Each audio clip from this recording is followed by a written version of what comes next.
Hello mga mi! Tutorial tayo ngayon ulit ng sunflower. Simple lang ito mga mi. Kasi maliliit lang siya.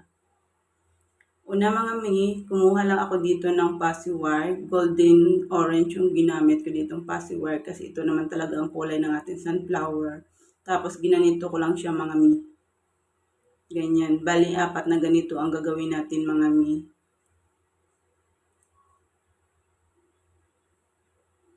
Ganyan mga mi. Sunod nga nito mga mi, inikot ko lang siya ng tigda 2 beses. Ang ganyan.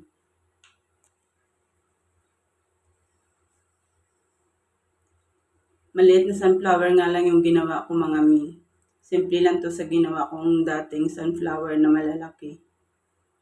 Maganda lang to mga mi i-display sa bahay at saka ilagay sa mga flower basket. Nilagay ko nga to sa aking flower basket mga mi. Bali ito yung first layer mga mi.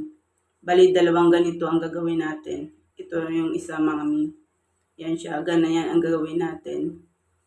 Ayan na nga mga mi, yung second layer. At saka yung first layer, bali 4 na piraso. Sunod niyan mga mi, pinutol ko lang siya dito. Pinutulan ko bawat isa. Para maganda yung pagkadikit natin mamaya mga mi. Ganyan na nga siya mga mi. Sunod nga nito mga mi, kumuha ako ng kulay brown na fussy wire. Tapos inikot-ikot ko lang siya para pabilog mga mi. Gagawin natin siyang stamen ng ating sunflower.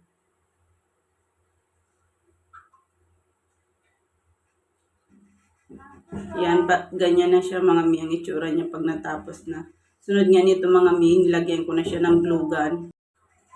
Dito natin idikit yung 2 petals mga mi. Dinikit ko na nga siya guys. Ayan na. Ganyan na yung itsura niya mga mi pag nadikit na. Sunod nga nito mga mi, dinikit ko na rin yung ating stamen na kulay brown. Ganyan yung itsura niya mga mi. Yan, ganyan yung first layer natin mga mi. Sunod nga nito mga mi, dinikit ko na rin yung ating second layer. Huwag lang natin pantayin mga mi. Ganon din sa kabila, dinikit ko na rin siya. Yan mga mi, ganyan na yung itsura niya pag natapos. Napakaganda niya tingnan mga mi. Tapos ganyan ko lang siya mga mi. Ayos-ayusin lang natin. Para maganda tingnan yung sunflower natin. Ganyan lang kadali gumawa ng sunflower mga mi. Sunod nga nito mga mi, kumuha ako ng fussy wire na kulay green. Gagawin naman natin siyang sipal niya. Ginanito ko lang siya mga mi. Bali 5 ganito ang ginawa ko mga mi.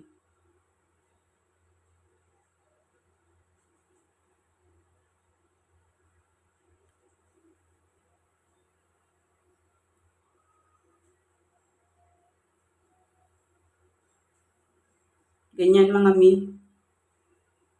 Ganyan na yung itsura niya mga mi. Ayusin lang natin siya. Yan, sunod nga nito mga mi, nilagyan ko na ng glue gun. Tapos idikit natin dito yung sunflower natin mga mi. Ayusin lang natin para malagay natin talaga siya sa gitna. Tapos i-press lang natin para dumikit siya. Yan, okay na nga siya mga mi. Lagyan natin ng fussy wire. Ay, ng floral tape pala mga mi. Sorry, nagkamali ako. Lagyan lang natin lahat para maganda tingnan mga mi. Ganyan na nga yung itsura niya mga mi pag natapos na. Sunod nga nito mga mi, inayos-ayos ko lang siya. Yan, napakasimple lang sunflower yan mga mi, pero napakaganda tingnan. Nakakasyala talaga sa mga bahay niyo. Char. Sunod nga nito mga mi, kumuha ako ng kulay green na fussy wire. Gagawin naman natin siyang dahon.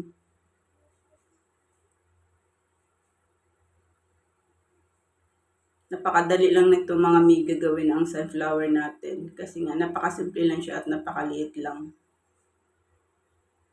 Pag ganyan na nga ang mga mi, atin lang dito kung wala ako dito ng isa. Tapos tinali ko lang siya dito sa baba. Inayos-ayos ko lang siya. Yan, ganyan na nga yung dahon natin mga mi. Sunod nga mga mi, binalutan ko na siya ng ating floral tape.